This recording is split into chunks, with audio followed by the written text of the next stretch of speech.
Hi again. In this lesson we will see how to roto the leg of the screen left guy. So we're going to use the same techniques as we've already used before.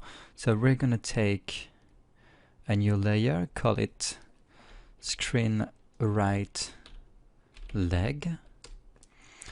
And we're going to take the tracker that we've done here, gin and screen right leg. Go to the tracking tab, apply. Okay, view this layer, stabilize it here, and press play.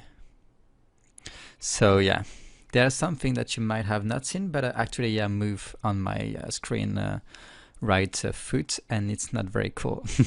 So keep that for you, but we don't really see it at the end of the project, so yeah, sorry. So we can begin rotoing this leg. So as for this part, right now in the pixels here, there are some pixels that belong to the gin and some pixels that belong to the green block. And that is why I put a green block, because I want it to be close to the green grass, but the problem is it's not the same green. So we're gonna see it in Nuke.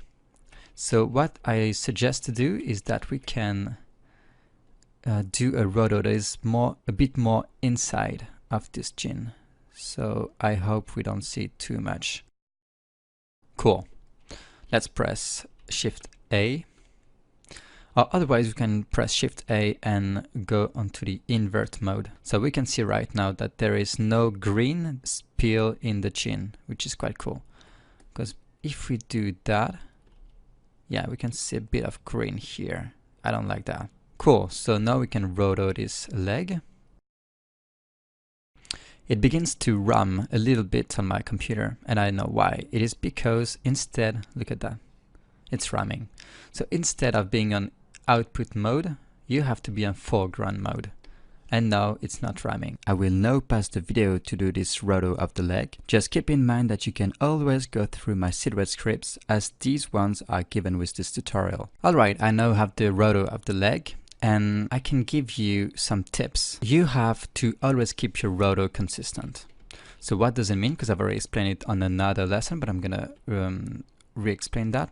When I say consistent, it means that it should never jump from one frame to another. It should always be at the same place. Another tip that I forgot to tell you, but if you, for instance, want to move this area and have it a bit more here on the whole frame range, you can change that and press M. So you have this red marker all around the plate, and if you change it here, it's gonna apply this change to all of the frame range. Nice. Also, I think that the best place to put your roto is here, not in the hard edge, not in the very feathered edge. Why? Because you'd better put it in the middle, because once we put it in Nuke, we blur it, and when we blur it, it's gonna expand it a little bit and blur it a bit inside too. So if you blur it here, you're gonna have the hard edge here and the very feathered edge here.